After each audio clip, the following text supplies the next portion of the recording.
The major attributes of leadership. There's 11 of them. Unwavering courage. Number 1. Unwavering courage. Based upon knowledge of self and one's occupation, no follower wishes to be dominated by a leader who lacks self-confidence. In courage, no intelligent follower will be dominated by such a leader for very long. Number 2, self-control. People who cannot control themselves can never control others. Self-control sets a mighty example for one's followers, which the more intelligent will emulate.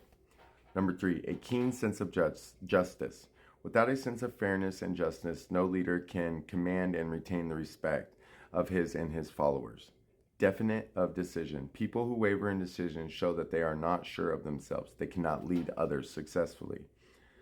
5, definiteness of plan. The successful leader must plan to work and work the plan. A leader who moves by guesswork without practical definite plans is comparable to a ship without a rudder. Sooner or later it will land on the rocks.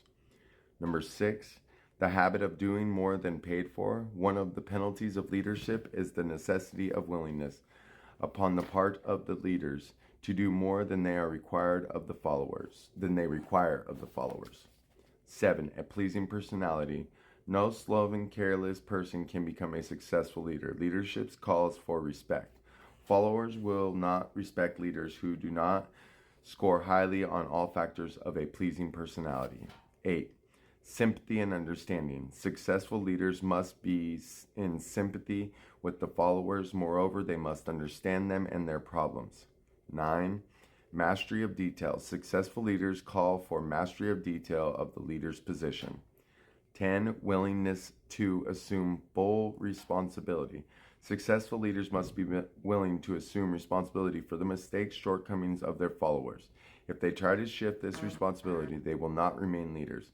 If followers make mistakes and become incompetent, it is the leaders who has failed.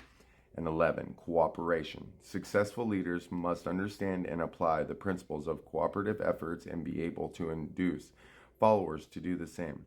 Leadership calls for power, and power calls for cooperation.